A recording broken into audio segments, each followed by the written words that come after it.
Hi there, my name's Johanna and I'm a graduate of Manchester Metropolitan University's PGCE and Secondary Drama. I graduated over 21 years ago and was taught by Dr. Rebecca's predecessors, John and Andy. And on my last day of my PGCE, John said these words to us and it remained with me ever since. And that was that he wanted us to go out and fly the flag for drama, to be the advocates for drama and to never let it die in school. It seemed like a bit of a strange expression to me because I had been in school and I'd never had an issue with drama. I didn't ever know there was ever a fight to be had to keep drama alive in schools, because I was lucky enough to have gone to school in Ireland. We have a very different way of looking at the arts. And also that my deputy head teacher, was the head of drama. So any decisions made regarding drama, they were always at the forefront of the school life. And that was very different when I became a drama teacher, and having taught for such a long time, I understand that drama isn't number one priority in schools. And if ever there's any danger of losing a subject in school, it's drama.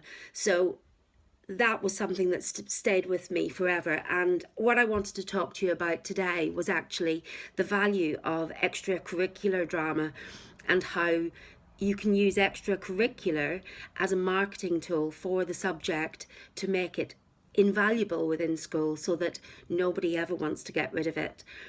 So just as a little bit of context to what I'm saying, the school where I currently teach, I've been there for 8 years, and when I first arrived to that school, I went in as a maternity cover, and I'd just come back from having my own children, and the school only had 2 classes of drama, one in year 10 and one in year 11. There was no key stage 3, there was no extracurricular, they didn't do productions, and they were just on the cusp of starting to want to do productions. So I walked in there and it seemed very strange to me that these students had never done drama yet had opted for Drama GCSE, and I started drama clubs immediately. I jumped on board with the whole idea of doing a school production, and that went well considering that they didn't have any skills at all in drama. And then I continued with building a lower school drama club, an upper school drama club, and getting the students to perform in front of audiences at drama showcase events, assemblies, Easter services, Christmas services, whenever there was a gathering within our school, and there were quite a lot of them because it's a church school. Every time there was a gathering, I made sure there was drama happening at that gathering. And gradually, over those 2 years, I eventually came to be noticed, I suppose. The department came to be more noticed by management, and I was offered the opportunity to introduce a year group of drama at year 8, and we started by offering Bronze Arts Award. And it was only from that, having spent that time in the extracurricular, that I then had a target market to be able to start this curriculum from scratch.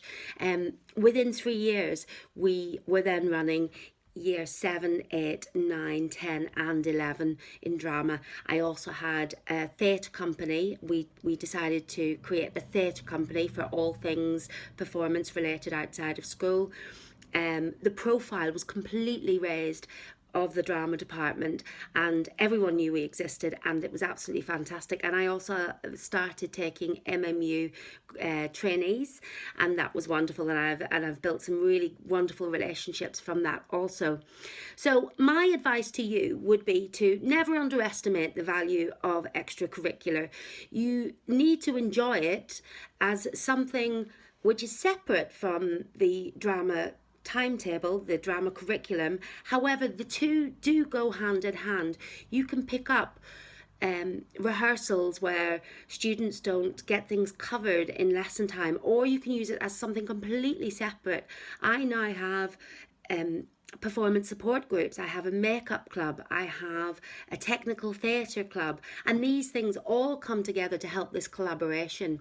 Now, I am only a one-person department, but I am very, very lucky to be in a school where people want to collaborate. So what I would say to you is, number one rule: get yourself a team together, collaborate with other teachers. They don't just have to be music, drama, dance, art.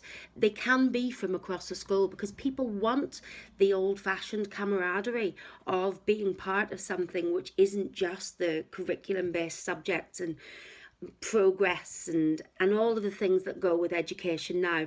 So get yourself a team. You definitely need to do that. Secondly, make sure that you get a school calendar as early as possible, so that if you do choose to do some drama, performances, productions, anything like that, make sure that you've got a calendar of events, because nobody wants to do drama productions when there's mock exams going on, when there's 2 parents' evenings that week. And if you're really well organised, you can pinpoint times in the school year where it becomes a tradition to do drama at that time.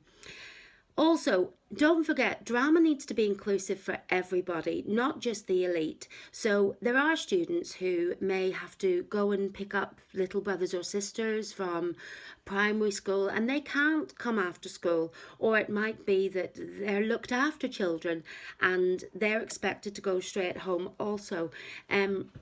Just make sure that even though we have very short lunch times now in schools, that you can try to have a short drama club at lunch times, because those children are the ones that will go under the radar with after school clubs, and make sure you make it inclusive to all of them. Likewise, at the other end of the scale, you've got the kids who do get involved in drama, who are also in sports clubs and every other club going, and you're always going to have, just before a school production or a drama performance, you're always going to have little Tommy, who is captain of the county rugby team, and they've got a tournament on the same day as your school production. All I would say is breathe. It will be all right on the night. Somebody can step into their shoes, and even though you feel like you're running a professional show, they are just kids, and sometimes things like this happen. So don't worry, breathe through it, and it will be all right. And I think that that's it, really. You just want drama to be the beating heart of your school. You want drama to exist not only in the curriculum, where it's always going to be in danger, but outside of it. Let it be the shop front that people see, and make sure that if anybody endangers or threatens drama in your school curriculum, that you can just hold your hand up and say, no, it's important. Look, we do this, this, this, and this. And I think that that is what will help us maintain our positions within school. So good luck, have a brilliant career, and in the words of John Rayner, fly the flag for drama. Thanks for listening. Bye.